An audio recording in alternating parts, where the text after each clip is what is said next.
Mais cette semaine, ce qui est venu à mon esprit, ce que j'ai médité sur les choses, et Denis il a touché à ces choses-là. J'aimerais que vous tourniez avec moi dans 1er Pierre. Premièrement, je veux vous saluer et puis je suis content de vous voir parce que ça fait un bout de temps là, que les choses ont été bousculées d'un bord et d'autre. Et des fois, je n'ai pas toujours le temps ou je n'ai pas toujours l'opportunité de parler avec les gens, mais je veux simplement vous souhaiter la bienvenue ce matin. Et allez avec moi dans 1er Pierre. Et ce que nous allons regarder ensemble ce matin, c'est pas des choses nouvelles, mais c'est des choses, je crois, qui sont importantes à la lumière de ce qu'on vit. Parce qu'on sait que nous avons ensemble vécu des choses difficiles à travers les années. Et puis, dernièrement, dans les derniers 2 ans, je dirais que l'Église, en général, les mercredis soirs, c'est justement, au lieu de partager sur le livre des Actes des Apôtres, on a pris un temps pour prier. Parce que l'Église, et non pas seulement l'Église du CEB, mais l'Église en général, a été mise à l'épreuve, qu'on pourrait dire. Et beaucoup de choses sont arrivées, beaucoup de divisions, malheureusement, non seulement au Québec, mais à travers le Canada et à travers les différents pays. Nous avons la famille en Colombie-Britannique et eux également vivent des choses difficiles dans les églises. Et puis, ce n'est pas quelque chose qui devrait nous surprendre, par contre. Et puis, au CEB, on a eu notre part également de ces choses-là.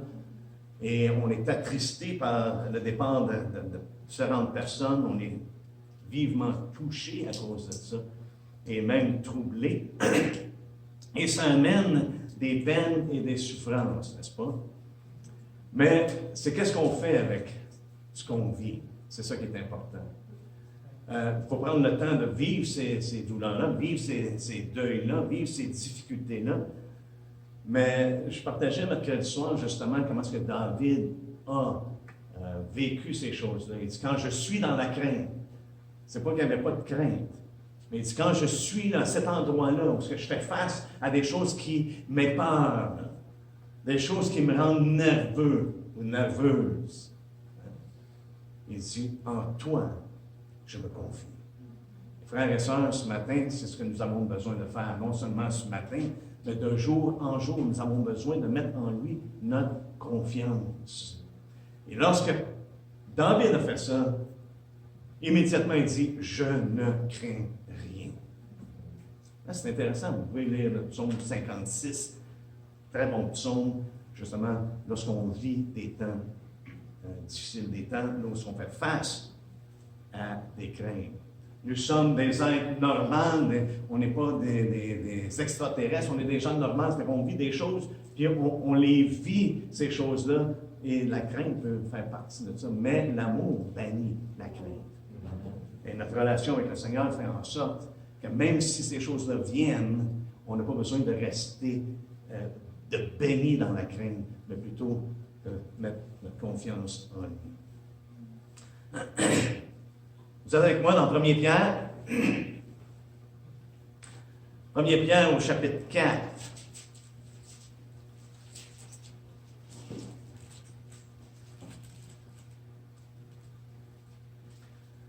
Ça nous dit au verset 12, « Mes bien-aimés, ne trouvez pas étrange d'être dans la fournaise de l'épreuve. » Ça dépendant de la version que vous avez, ça pourrait être « Ne soyez pas surpris comme d'une chose étrange qui vous arrive, de la fournaise qui est au milieu de vous pour vous éprouver. » Mais ici, la version que j'utilise, c'est « Mes bien-aimés, ne trouvez pas étrange d'être dans la fournaise de l'épreuve. » Ça dit la même chose, c'est arrangé un petit peu différemment. Comme si il vous arrivait quelque chose d'extraordinaire. Réjouissez-vous au contraire de la part que vous avez aux souffrances de Christ, afin que vous soyez aussi dans la joie et dans l'allégresse lorsque sa gloire apparaîtra. Amen. Seigneur, on s'en remet à toi ce matin et on te demande que par ton esprit, tu nous enseignes, que tu écrives sur nos cœurs, Seigneur Dieu, ta parole, afin qu'on s'en détourne Pas du tout. Seigneur Dieu, plutôt qu'on s'attache à la vérité, qu'on s'attache à toi. Et Seigneur, notre désir, c'est de te connaître davantage et d'être instruit par toi afin que l'on puisse marcher sur tes traces et d'agir, Seigneur Dieu, selon ta volonté. On te remercie en ton nom. Amen. Ce matin, nous allons parler de la fournaise de l'épreuve. Et je crois que c'est une chose qui est non seulement à venir, ce n'est pas simplement quelque chose qui est du passé, mais la fournaise de l'épreuve, frères et sœurs, lorsqu'on regarde de la façon que Pierre le décrit, c'est quelque chose qui est vraiment présent. C'est un temps qui est présent et qui est au milieu de vous, n'est-ce pas? De la fournaise qui est au milieu de vous. Ça se passe ici même. C'est ce que Pierre fait référence. C'est dans le temps présent et c'est au milieu de vous. C'est quelque chose de commun. C'est pas quelque chose d'étrange. C'est pas quelque chose qu'on fait pas correct lorsque nous sommes dans la fournaise de l'épreuve.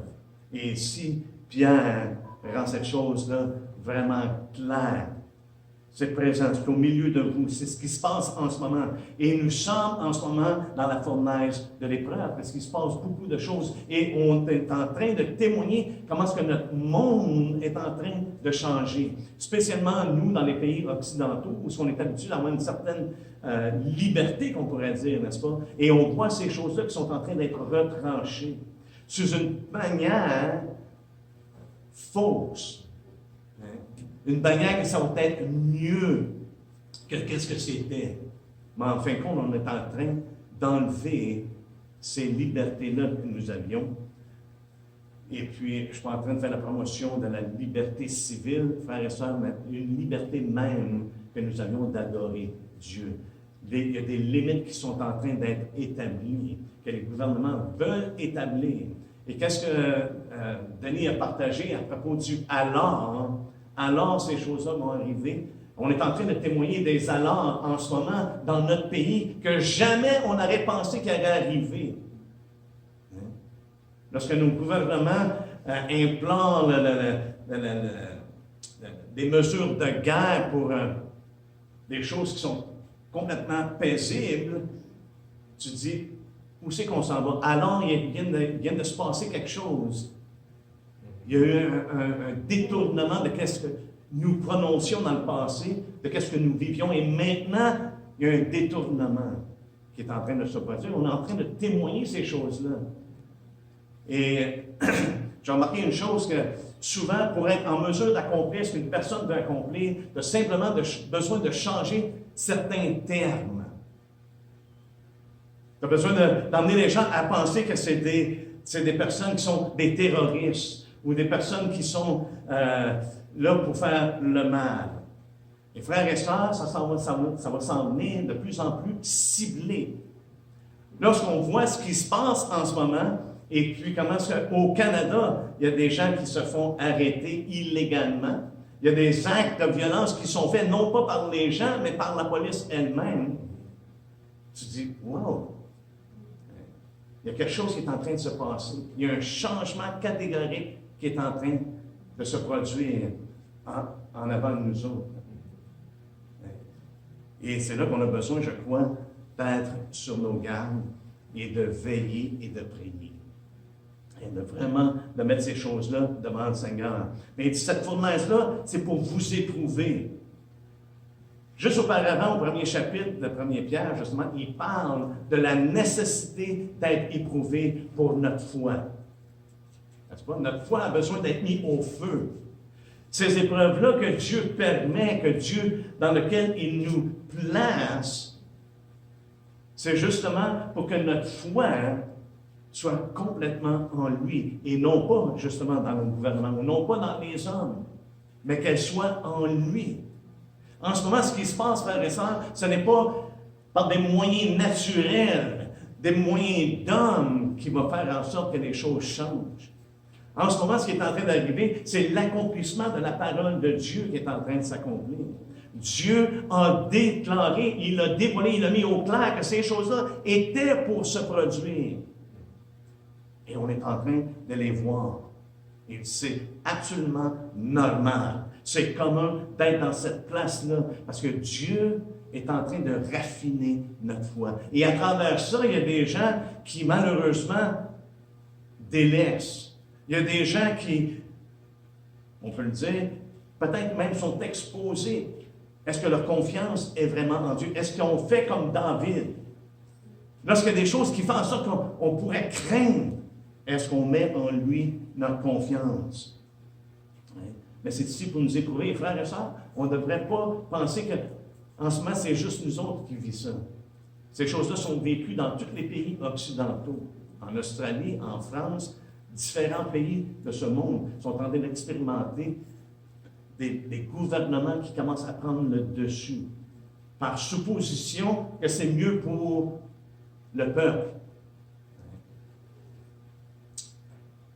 Je suis tout à fait d'accord, et la parole de Dieu nous enseigne d'être soumis aux autorités. Les autorités sont placées là pour faire justice, et non pas l'injustice. Et c'est là, je crois qu'il va y avoir du discernement. Comme on l'a vu dans le passé, Daniel n'a pas obéi à l'autorité. Les trois enfants hébreux n'ont pas obéi à l'autorité lorsque ça venait de toucher leur foi. Et le temps avance et de plus en plus, ça va être ciblé sur ceux qui confessent Christ. Le alors va se produire. Parce que dans le premier alors qui fait part dans Matthieu 24, c'est justement, c'est un alors, comment est-ce qu'ils vont traiter ceux qui confessent son nom. Et lorsque je vois ce qu'ils sont en train de faire dans beaucoup de pays envers des personnes qui sont pacifiques, je me dis, on peut s'attendre que même ici au Canada, il va y avoir une persécution envers les croyants. Lorsqu'on a un premier ministre qui dit qu'il faut se défaire des chrétiens évangéliques, ça nous met la puce à l'oreille qu'il y a des choses qui s'en viennent. Mais,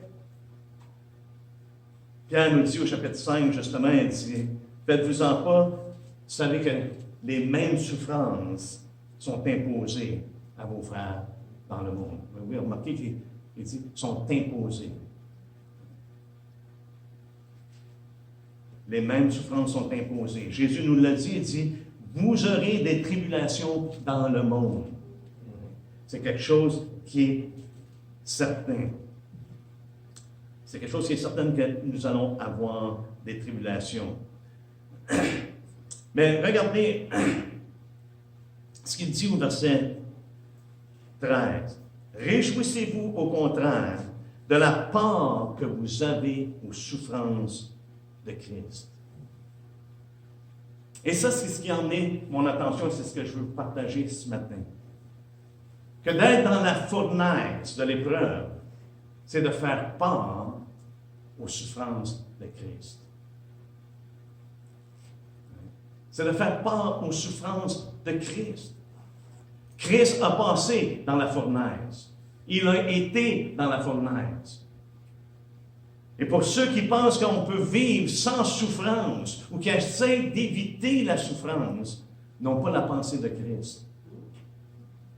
Parce que justement au début du chapitre 4, c'est ce qu'il nous dit au début du chapitre 4. Lorsqu'il dit, « Ainsi donc, Christ ayant souffert dans la chair, vous aussi, armez-vous de la même pensée. » Fait que toute personne qui essaie d'éviter ces choses-là n'ont pas la pensée de Christ. Parce que dans la vie, nous allons avoir la fournaise. Nous allons avoir la fournaise de l'épreuve. Et nous avons besoin de nous réjouir parce qu'on participe. Nous avons part aux souffrances de Christ. Et lorsqu'on pense aux souffrances de Christ, je suis certain, si je demandais aux gens, qu'est-ce que vous pensez aux souffrances de Christ? Et la plupart, on pense au moment juste avant qu'il ait été crucifié. La souffrance qu'il a eue, la souffrance physique, comment est-ce qu'il a été châtié, comment est-ce qu'il a été battu de verge. comment est-ce qu'ils se sont moqués de lui, et finalement qu'ils l'ont mis à la croix, et ultimement, lorsque Jésus a crié, « Oh Dieu, pourquoi tu m'as abandonné? Pourquoi tu m'as abandonné? » Ça, c'est les souffrances qu'on peut s'imaginer, mes frères et sœurs. Il y a eu beaucoup plus de souffrances lorsque Christ était vraiment dans la fournaise de l'épreuve, tout au cours de sa vie. Et tout au cours de notre vie en tant que disciples de Christ, nous allons être dans cette fournaise de l'épreuve-là. Il y a au moins 3 choses, je crois, que le Seigneur a souffert pendant qu'il était avec nous sur la terre. Qu'est-ce que c'est d'avoir peur aux souffrances de Christ? On doit premièrement regarder, c'est quoi les souffrances de Christ? Qu'est-ce qu'il a souffert? Premièrement, une des choses que le Seigneur a souffert, frères et sœurs, c'est le mépris. Et le mépris, non seulement lorsqu'il était pour se faire crucifier, mais le mépris au cours de sa vie. Et en tant que disciples de Christ, nous allons également souffrir le mépris. Et je pense que probablement plusieurs ont déjà souffert le mépris. Lorsqu'il choisissait ses disciples, il est allé, c'est André, je crois, qui était avec, il me semble que c'est André qui est allé voir Nathanaël. Et puis il dit, hey, on a trouvé le Christ, ou c'est Philippe? C'est Philippe? Et puis Nathanaël a dit, Philippe il a dit, hey, on a trouvé le Messie, wow! Il dit, Jésus de Nazareth. Et quelle a été la réponse de Nathanaël? Est-ce qu'il y a quelque chose de bon qui peut sortir de Nazareth? Voyez-vous, parce que Nazareth était méprisé en tant que ville. Et le fait que Jésus venait de Nazareth, qu'il avait été élevé là, il y avait déjà au point de départ un mépris envers sa personne. Tous ceux qui venaient de Nazareth, même les gens de la Galilée, avaient un mépris pour les gens de Nazareth. Philippe était de Cana, qui est en Galilée. Mais la ville était reconnue comme étant mauvaise, comme étant pas bonne. Hein? Et même les pharisiens, les sadduciens, les sacrificateurs, lorsque Nicodème a dit, est-ce que dans notre loi, on juge quelqu'un avant même qu'on l'ait entendu? Ils lui ont dit quoi? Ils lui ont dit, hey, regarde, il n'y a pas de prophète qui sort de Galilée. Encore moins de Nazareth. C'est la ligne de pensée que les gens avaient concernant le fait qu'il était de Nazareth. Également, il était le fils d'un charpentier. Il n'était pas le fils d'un noble. Il n'est pas venu dans la richesse. Il n'y avait rien à son nom. Il n'y avait même pas une apparence pour nous attirer, la parole de Dieu nous dit. Il n'avait rien pour, qu'on pourrait dire, en sa faveur. Donc, il a été méprisé sur le fait qu'il n'était pas noble de naissance, qu'il était le fils de Joseph, juste un charpentier. Et même, ils l'ont associé et ils l'ont méprisé au point de dire, tu es un Samaritain. Pour nous, ça fait des années qu'on est dans le Seigneur, on sait quelle est la représentation d'un Samaritain pour les Juifs. C'était des personnes qui étaient absolument méprisées par les Juifs. Ils ne leur parlaient même pas. Ils les considéraient comme, en effet, des bâtards. C'était un mélange de peuples. Et en plus, le fait que Jéroboam les avait emmenés dans l'idolâtrie en faisant des veaux d'or, il n'avait rien de bon à dire des Samaritains. Et c'est l'accusation, c'est qu'est-ce qu'ils ont dit de lui, c'est le mépris qu'il y avait envers lui. Tu es un Samaritain. C'est pour ça que je crois que ça les a vraiment insultés. Lorsque Jésus, lorsqu'ils ont demandé la question, c'est qui mon prochain? Ils ont voulu essayer de le piéger. Et il donne un exemple que ce n'était pas le pharisien qui a marché, lui, lorsqu'il a vu l'homme qui était blessé, il s'est détourné. La même chose avec le Lévite. Mais il a pris l'exemple d'un Samaritain, quelqu'un qui était méprisé des Juifs. pour le démontrer qui avait été le prochain de celui qui avait été attaqué. Ça, c'était une pilule qui était dure à avaler pour eux autres. Lorsqu'il leur dit, va et fais la même chose. Tu vois? Donc, il était méprisé. Il était même méprisé par ses propres concitoyens. Parce que lorsqu'il a prêché, il a pris la parole de Dieu, et puis il a ouvert dans Ésaïe, et il a commencé à aller, se faisant lui-même le Messie, et que cette parole-là était accomplie. Qu'est-ce qu'ils ont fait? Ils ont voulu le prendre et le jeter en bas de la montagne, là où leur ville était bâtie. Fait qu'il était méprisé.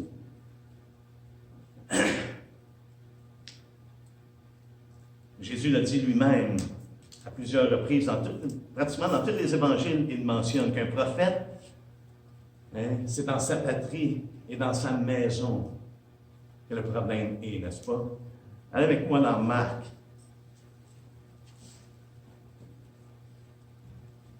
Marc 4, 6 plutôt.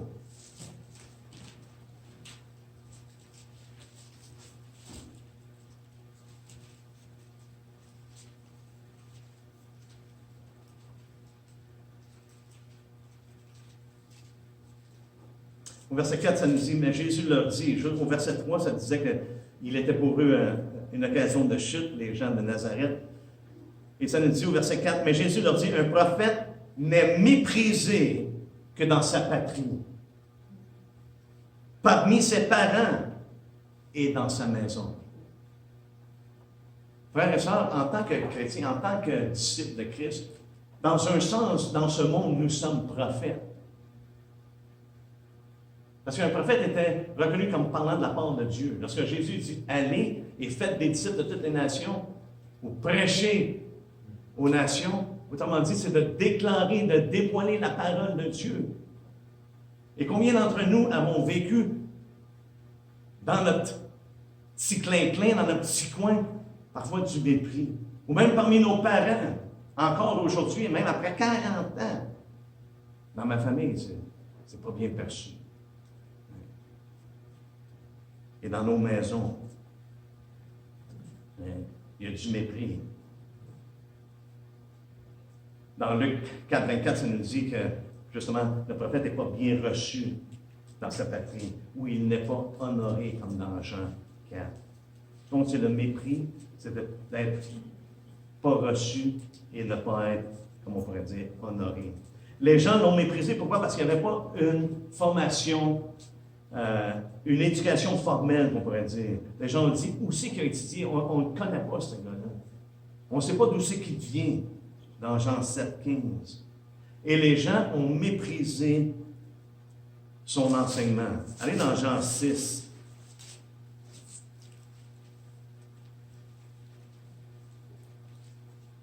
Dans Jean 6,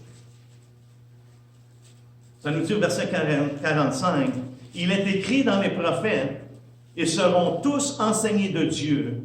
Ainsi, quiconque a entendu le Père et a reçu son enseignement vient à moi. » Mais ils n'ont pas reçu son enseignement, ils ne sont pas venus à lui. Et il parlait de la part du Père. Hébreu est très clair là-dessus, dans les derniers temps. Dieu a parlé par des prophètes, mais dans les derniers temps, il a parlé par son Fils. Ils ont méprisé. Deuxième chose qu'ils ont fait, c'est qu'ils l'ont accusé à maintes reprises. Faussement accusé, mais ils l'ont accusé. Ils l'ont accusé de transgresser le sabbat. Malgré qu'il faisait toutes sortes de beaux miracles, des choses glorieuses. Un aveugle, une personne qui était sous l'emprise du diable, complètement délivrée parce que c'était fait le jour du sabbat. Ils l'ont accusé d'être un transgresseur. Et dans la loi de Dieu, une personne qui transgressait le sabbat devait être punie de mort. Et c'est pour ça qu'il cherchait souvent à mettre Jésus à mort. Pourquoi? Parce qu'il le voyait comme étant un transgresseur. Il profanait le sabbat. Il faisait de l'ouvrage le jour du sabbat.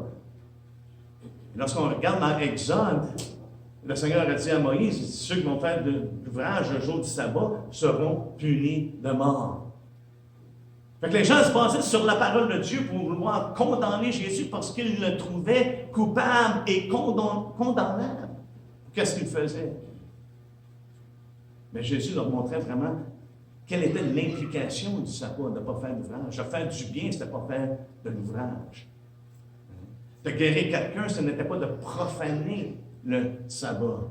Et il leur démontrait qu'il était lui-même le maître du sabbat.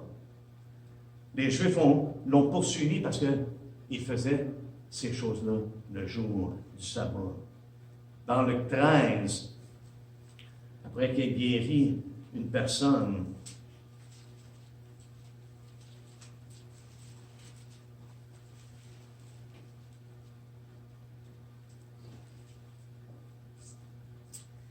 une femme qui avait été possédée d'un esprit.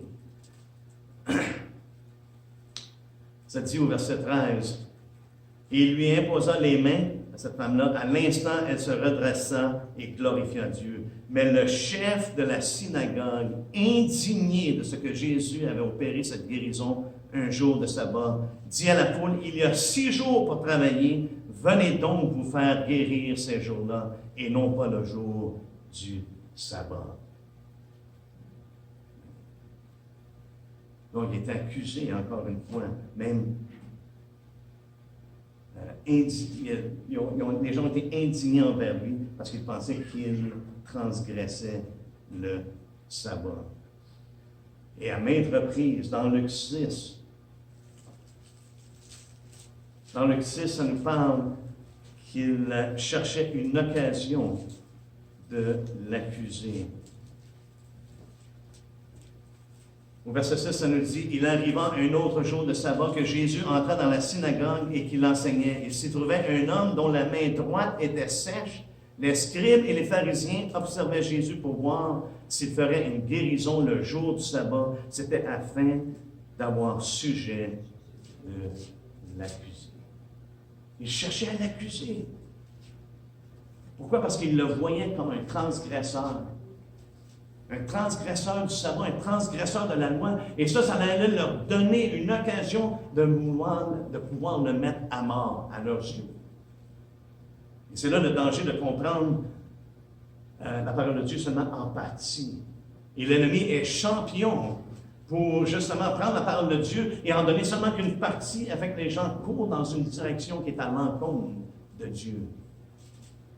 Et ces gens-là étaient donnés pensant qu'ils faisaient la volonté de Dieu. Et Jésus nous l'a dit, n'est-ce pas? Il a dit, « Hey, il va venir un temps où les gens vont vous mettre à mort, puis ils vont croire qu'ils font la volonté de Dieu. » C'est pour ça qu'il est important, frères et sœurs, de regarder à la parole de Dieu dans son ensemble. Et on est dans un temps, je crois, qu'il est absolument nécessaire. Malgré tous les miracles qu'il a fait, les guérisons, les délivrances, ils l'ont accusé. Même au point, ils l'ont accusé d'être du diable. De chasser des démons par le diable, par Béelzébul. Ils l'ont accusé, autrement dit, qui était de maléfice, de divination. Hein? Au point même qu'ils ont dit carrément, tu as un démon. Non seulement qu'ils opéraient par, apparemment, la puissance des démons, mais ils sont venus à la conclusion, tu as un démon. Ils l'ont accusé d'être possédé d'un démon. Jésus nous a dit, n'est-ce pas, de ne pas être surpris dans Matthieu. De ne pas être surpris s'il y a des gens qui vont peut-être éventuellement penser que nous-mêmes nous sommes animés d'un démon. Pourquoi? Parce qu'il dit, ils m'ont accusé. De cette manière-là. Et c'est pas quelque chose d'anormal qu'ils vont faire la même chose pour les gens de sa maison. Et les gens de sa maison, lorsque Jésus dit ça, il parle de la maison de Dieu. Il parle de l'Église du Dieu vivant. Ces choses-là peuvent arriver. Il a été accusé non seulement de ça, mais d'être un séducteur. Les gens, lorsqu'ils parlaient de Jésus, ils ont dit, « Hey, c'est un homme de bien. » Il y en a d'autres qui disent, « Non, non, non, non, il égare la multitude. » Et lorsqu'ils ont envoyé les huissiers, les huissiers sont revenus au sacrificateur Et ils ont dit, jamais on m'a parlé comme lui. Et qu'est-ce qu'ils ont dit? Ils ont dit, vous autres aussi, êtes-vous séduits? Avez-vous été séduits? Dans Jean 7, verset 47, avez-vous également été séduits? Lorsqu'ils sont allés voir Pilate après qu'il a été crucifié, ils ont dit, hey, cet imposteur-là a dit qu'elle allait ressusciter dans 3 jours. Il faut mettre une garde au tombeau. Le terme pour imposteur fait référence à un séducteur, une personne qui égare les gens. Il a été également accusé de sédition. Il excite notre nation à la révolte, se disant Christ, se disant roi. Il soulève le peuple, dans Luc 23, excitant le peuple à la révolte. Ils l'ont accusé de ces choses-là, puis ils ont demandé Barabbas, que lui avait été condamné pour sédition. Ils ont dit, libère-lui, qui était vraiment un gars qui avait fait une sédition, qui avait commis un meurtre. Ils ont demandé qu'il soit libéré plutôt que Jésus. Donc, il a été accusé faussement.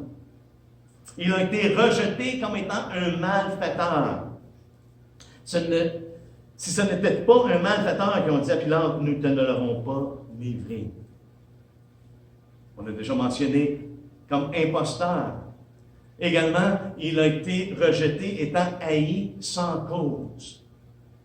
Ça, c'est des choses que Christ a souffert et que nous avons peur à ses souffrances. Il a été rejeté, il est venu dans le monde et le monde ne l'a pas connu et les siens ne l'ont pas reçu. Il a été rejeté. Et nous avons peur aux souffrances de Christ. Et le Seigneur a dit à ses disciples, s'ils m'ont persécuté, guess what? Ils vont vous persécuter. Peut-être vous allez vous en tirer, mais comme on l'a mentionné à maintes reprises, tous ceux qui vivront pieusement en Jésus-Christ seront persécutés. Et je peux voir qu'est-ce qui est en train de se passer en ce moment parmi les gouvernements et la tendance qu'on voit, le alors qui est en train de se produire. On fait face à ces choses-là, frères et sœurs. Il y a un article qui est sorti dans le Journal de Montréal que la passe en ce moment, elle a été suspendue. Ils ont bien utilisé le mot suspendue. Ce n'est pas terminé. Ils planifient de remettre ça. Même ils planifient d'en faire une loi. Dans le Journal de Montréal, ils planifient de faire une loi. Ça ne sera pas une question de liberté, ça va être une question de loi. Tu dois avoir la passe vaccinale. Wow! Il y a un changement catégorique qui est en train de se produire, frères et sœurs, et on a besoin d'être aux aguets. Tournez avec moi dans Matthieu 5.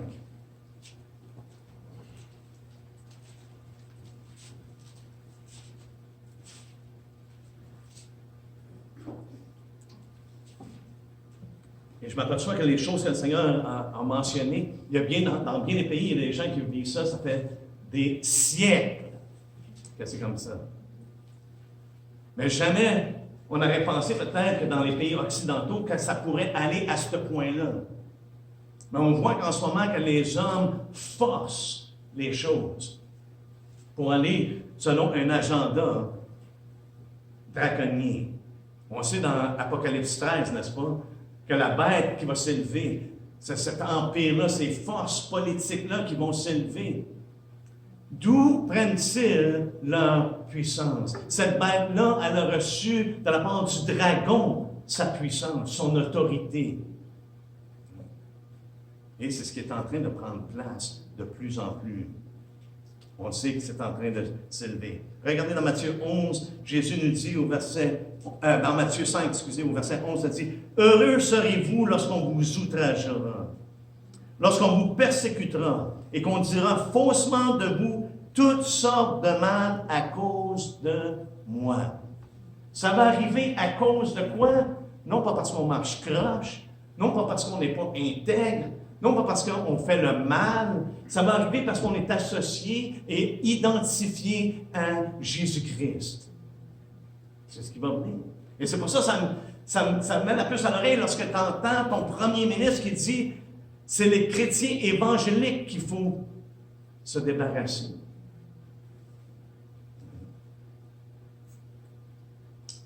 Ça s'en vient. Lorsque vous serez outragés, le reproche va être sur vous. Vous allez être insultés, persécutés. La persécution, frère et sœur, ce n'est pas seulement ce qui est physique. La persécution, c'est de l'acharnement également. C'est d'emmener les gens à fuir à cause de ce qui s'en vient. Et de fausses accusations. Ils vont dire toutes sortes de mal nous concernant. Je pense à Paul lorsqu'il donne sa liste de ses crédences en tant que ministre. Et une des choses qu'il donne, il dit nous avons été regardés comme des imposteurs, comme des séducteurs. Il a été accusé d'exciter des divisions dans Actes 24:5. La sédition. Paul a été accusé de ces choses-là. Il divise. C'est pas quelqu'un qui marche du même pas. Il fait la promotion de choses qui sont inacceptables. Dans Luc 6, vous voulez tourner avec moi dans Luc 6, lorsque le Seigneur parle de ces choses-là, il rajoute quelque chose que je trouve qui est pas mal intéressant.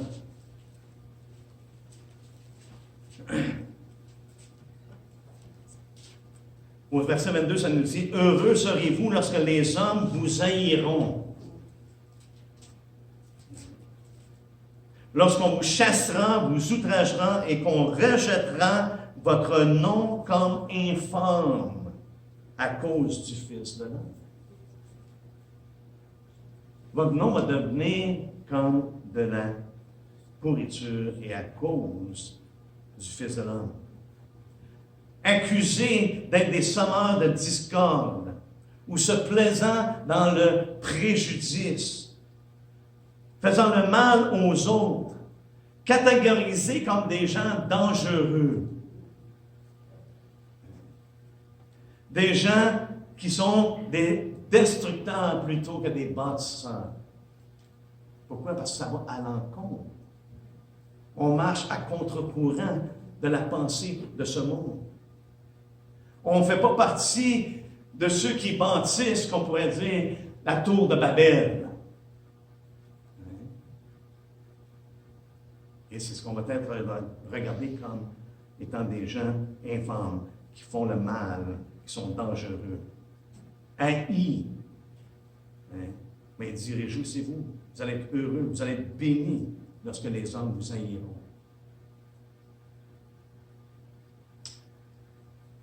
Même qu'ils vont nous livrer à la mort. Dans Matthieu 10, 21, il parle d'être livré à la mort, mais pas livré à la mort simplement par ceux qu'on ne connaît pas, mais livré à la mort, frères et sœurs. Le Père va livrer le Fils, la mère, la fille, et des choses qu'on n'aurait jamais pensées. Des choses qui sont contre nature. En tant que père, jamais je penserais de livrer mon fils à la mort. Ça va être des choses complètement contre nature qui vont se produire, frères et sœurs, à cause d'une idéologie. La façon dont les gens vont penser. Vous êtes avec moi dans Luc 6.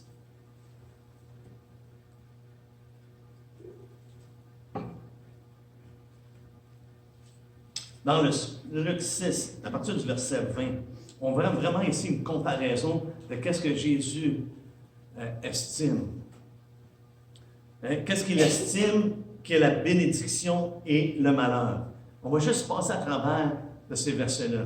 Regardez ce que Jésus estime comme étant une bénédiction, parce que le mot heureux est traduit souvent bénédiction. Dans les versions anglophones, c'est souvent bénédiction, béni. Alors Jésus, levant les yeux sur cette disciple, dit béni ou heureux, vous qui êtes pauvres, car le royaume de Dieu est à vous. Voyez-vous, aujourd'hui, les gens ne regardent pas la pauvreté comme étant une bénédiction. Non simplement la pauvreté au niveau monétaire, mais la pauvreté de gens qui sont simples, qui vivent dans la simplicité. Heureux, vous qui avez faim maintenant, car vous serez rassasiés. Wow! Heureux, vous qui pleurez maintenant, car vous serez dans la joie. Heureux serez-vous lorsque les hommes vous haïront, lorsqu'on vous chassera, vous outragera, et qu'on rejettera votre nom comme infâme à cause du Fils de l'homme. Réjouissez-vous en ce jour-là, et tressaillez d'allégresse, parce que votre récompense sera grande dans le ciel, car c'est ainsi que leur père traitait les prophètes. Il donne la bénédiction de choses qui, dans notre monde présentement, on considère comme étant des malheurs.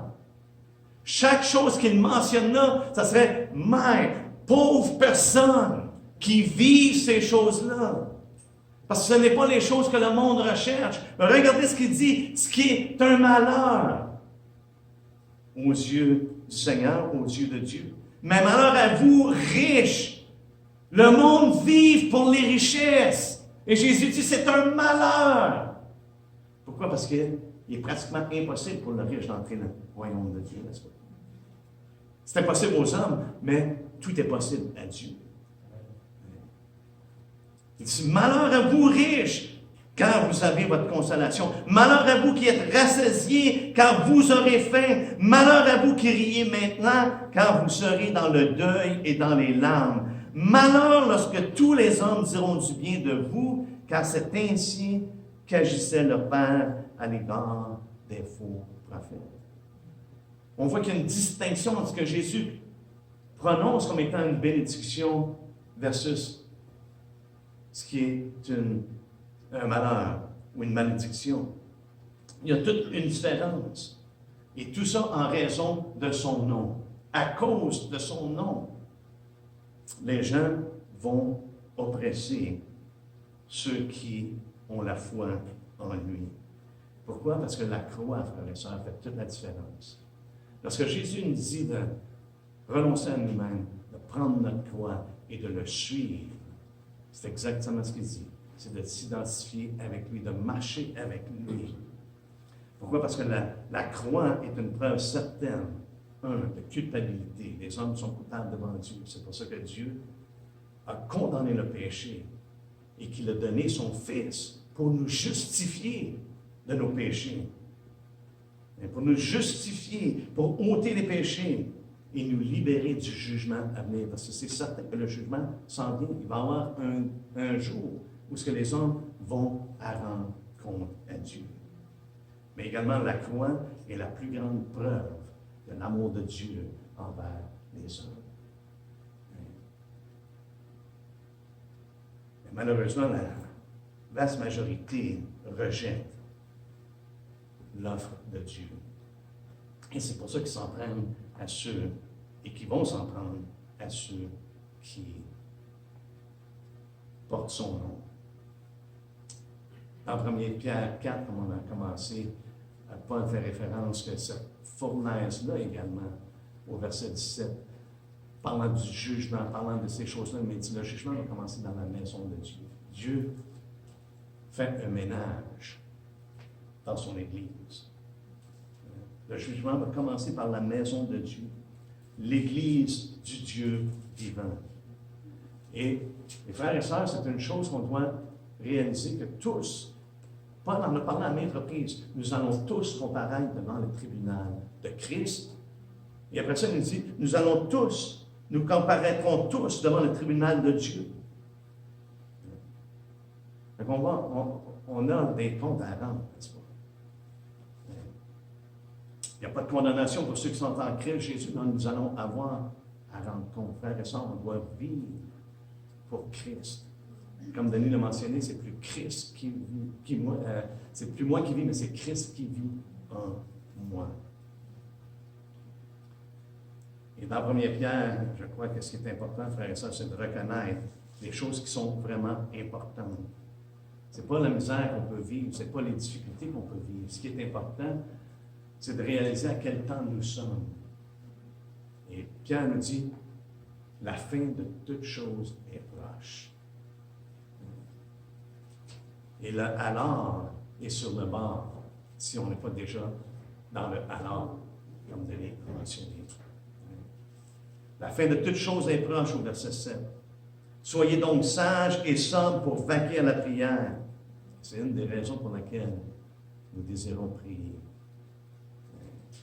Chercher Dieu, on a besoin de discernement dans le temps dans lequel nous nous trouvons.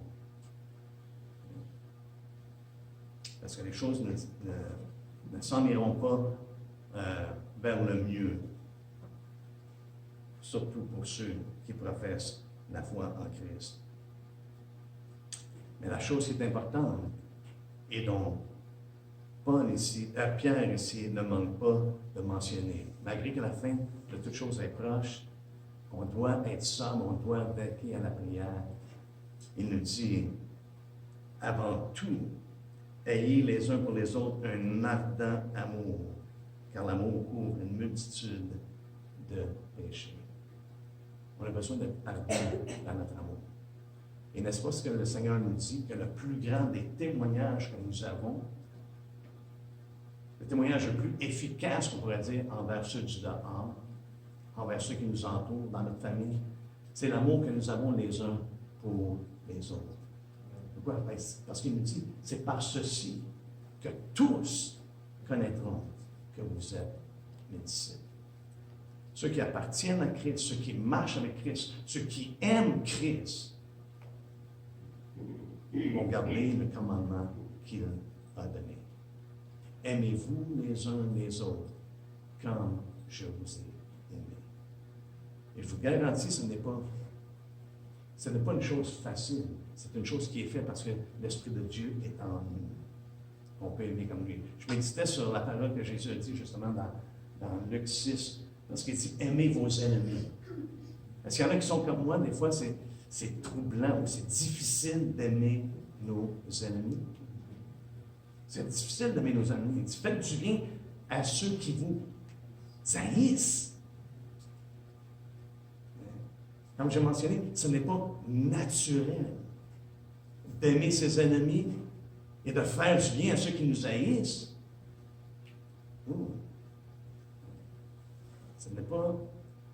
Ça ne vient pas de nous-mêmes. Et c'est là qu'on a besoin d'être rempli de l'Esprit de Dieu.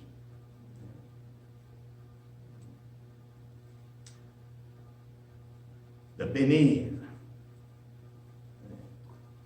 ceux qui nous maudissent. De prier pour ceux qui nous maltraitent. Et je pense, lorsqu'on vient devant le Seigneur, qu'on prie, on ne peut pas prier avec un cœur qui est amer. On ne peut pas prier avec un cœur qui a une crotte sur le cœur. On abandonne toutes ces choses-là. Pour ça, l'importance de venir dans sa présence. L'importance de venir devant lui. Seigneur, il y a des choses qui ont besoin d'être changées en moi. Est-ce que je veux venir à la place d'aimer, de bénir, de prier, et de faire du bien comme tu le désires, malgré tout ce qui peut s'en venir. Et on sait que les choses qui s'en viennent ne seront pas faciles. On a vu, je pense, le bout du glacier, de ce qui est en train de venir dans le monde. Est-ce qu'on peut se lever ensemble pour terminer avec ça?